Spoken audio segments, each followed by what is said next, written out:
ప్రియమైనటువంటి దేవుని వర్లరా, ప్రేమతో మీ అందరికీ వందనాలు. ఈరోజు ఈ వీడియో ద్వారా మీ ముందుకు రావడానికి నేను చాలా సంతోషిస్తూ ఉన్నాను.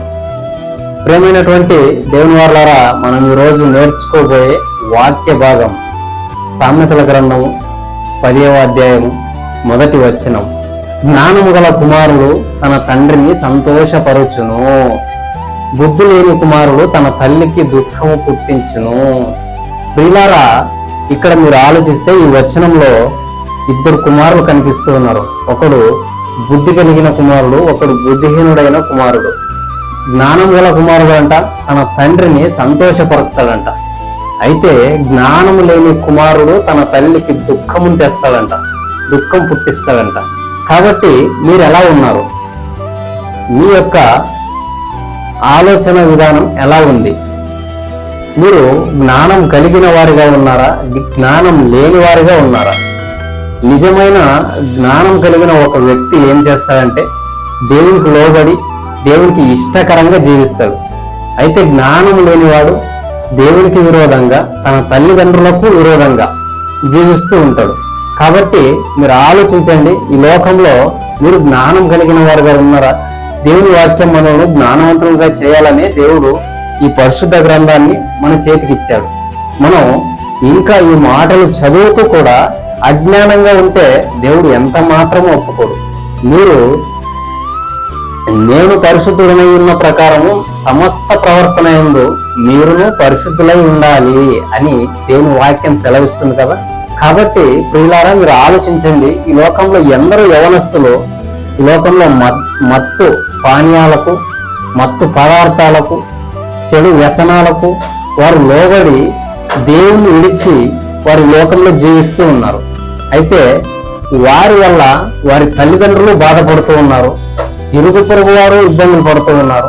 ఇలాగే ప్రతి విషయంలో అందరినీ వారు బాధిస్తూ ఉన్నారు. కాబట్టి నిజమైన జ్ఞాని ఏం చేస్తాడంటే మొదట వారి తల్లిదండ్రులను, ఆ తర్వాత ఈ లోకంలో మనకు జీవితాన్ని ఇచ్చిన తండ్రి అయిన దేవుణ్ణి సంతోషపరిచేవారుగా ఉంటారు.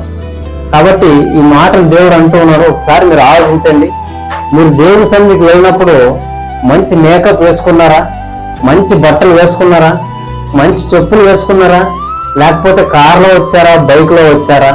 ఇలా దేవుడు ఏది అడగడండి. మీ ప్రవర్తన ఎలా ఉంది? దేవుని సన్నిధికి నువ్వు వెళ్ళినప్పుడు నీ ప్రవర్తన ఎలా ఉందో ఒకసారి చూసుకోమని దేవుడు చెప్తూ ఉన్నాడు కదా. కాబట్టి మన ప్రవర్తన సరిగ్గా ఉందా? దేవుడు మన ప్రవర్తనను చూసి సంతోషపడుతూ ఉన్నాడా? మీకా గ్రంథంలో ఆయన ఇలా మాట్లాడతాడు కదా, 6వ అధ్యాయంలో, మీకా గ్రంథము 6వ అధ్యాయం 8వ వచనం. మనుషుడా, ఏది ఉత్తమమో అది నీకు తెలియజేయబడి ఉన్నది. న్యాయముగా నడుచుకొనుటయు, కనికరమును ప్రేమించుటయు, దీన మనసు కలిగి నీ దేవుని ఎదుట ప్రవర్తించుటయు, ఇంతే కదా యెహోవా నిన్ను అడుగుచూ ఉన్నాడు అంటున్నాడు. చూడండి ప్రియులారా, ఆయన మీకా గ్రంథంలో కూడా ఏమని చెప్తూ ఉన్నాడు? మీరు న్యాయముగా నడుచుకోవాలి, కనికరమును ప్రేమించాలి, దీన మనసును కలిగి దేవుని ఎదుట ప్రవర్తించాలి. ఇంతే కదా దేవుడు అడుగుతూ ఉన్నాడు. లేకపోతే మీరు బలులు ఇవ్వాలని, లేకపోతే మీరు గొప్ప కానుకలు ఇవ్వాలని, లేకపోతే మీరు ఇంకేదో ఇవ్వాలని దేవుడు అడగడం లేదు. మీరు వేసే కానుకలు ఈరోజు అనేకులకు సువార్త ప్రకటించుటకు, మిమ్మల్ని పోషిస్తున్న సంఘ కాపరి పోషింపబడుటకు మీరు ఇస్తున్నారు తప్ప అదేం దేవుడి కొరకు మీరు ఇవ్వడం లేదు. కాబట్టి మీరు ఆలోచించండి, ఈ లోకంలో దేవుడు నీకు అన్ని ఇచ్చాడు, అది ఆయనకు మరలా నువ్వేం ఇవ్వాల్సిన అవసరం లేదు. నీకు ఇష్టమైతే నువ్వు అనేకులకు సువార్త ప్రకటించుటకు నీ వంతుగా నువ్వు సహాయం చేయమని, కానుకలు ఇవ్వమని అడుగుతున్నారు తప్ప అదేం నువ్వు దేవునికి ఇవ్వడం లేదు. ఇంకోటి ఏంటంటే, నువ్వు లేని వారికి ఇస్తే దేవునికి ఇచ్చినట్టు అని చెప్తూ ఉన్నాడు. అంటే నువ్వు దేవునికి ఇవ్వకపోయినా కూడా దేవుడు ఎంత మంచివాడో చూడు, లేని వారికి ఇస్తే నాకు ఇచ్చినట్టే అంటున్నాడు. కాబట్టి మనం లేని వారికి ఇవ్వాలి, సహాయం చేయాలి. తర్వాత మన ప్రవర్తన మంచిగా చూసుకోవాలి. మనం ఇంకనూ దేవుని సన్నిధికి వెళుతూ ఇంకా మనం పాపంలోనే జీవిస్తూ ఉంటే దేవుడు సంతోషిస్తాడా? దేవుని సన్నిధికి వెళ్ళినంతసేపు మనం మత్తు పానీయాలను వాడకుండా, లేకపోతే సిగరెట్లు, లేకపోతే గుట్కాలు, ఇవన్నీ కూడా మనం ఇంకా దేవుడి సన్నిధికి వెళ్తూ ఉన్నాము, ప్రతిరోజు ఇవే చేస్తూ ఉన్నామంటే దేవుడు సంతోషిస్తాడా? నీకు దేవుని కన్నా మరి ఎక్కువగా దేనిపైన ప్రేమ పెంచుకోకూడదు. అంటే ఈరోజు చాలా మంది యవనస్తులు ఎలా తయారయ్యారంటే, మాకు ఆహారం లేకపోయినా పర్వాలేదు, ఈ మత్తు పదార్థాలు కావాలి అన్నట్టుగా వారు జీవిస్తున్నారు. కాబట్టి మనం లోకంలో ఉన్నవారైతే అలా జీవించినా పర్వాలేదు, నువ్వు నేను క్రైస్తవులుగా పిలువబడుతూ ప్రతిరోజు దేవుని సన్నిధికి వెళ్తూ ప్రతిరోజు దేవుని మాటలు వింటూ ఇంకా అలాగే జీవిస్తే దేవుడు ఎంత మాత్రమును సంతోషించడు. అందుకే ఆయన మాట్లాడతాడు సమూయేలు గ్రంథంలో కూడా. అందుకు సమూయేలు తాను చెప్పిన ఆజ్ఞను ఒకడు గైకొనుట వలన యెహోవా సంతోషించున, ఒకడు దహన బలులను అర్పించుట వలన యెహోవా సంతోషించిన. బలి అర్పించుట కంటే మాట వినుట శ్రేష్టము, ఆజ్ఞను గైకొనుట మేలు అని ఆయన వాక్యంలో రాయించారు కదా. కాబట్టి సమూయేలు గ్రంథంలో అయినా మీకా గ్రంథంలో అయినా యోహాను రాసిన పత్రికలో అయినా దేవుడు ఎక్కడ చూసినా ఒకటే మాట సెలవిస్తూ ఉన్నాడు.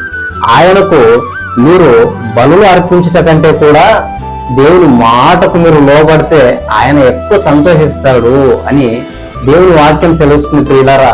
కాబట్టి మనం బుద్ధిమంతులైతే దేవుని వాక్యాన్ని అనుసరించేవారుగా ఉండాలి.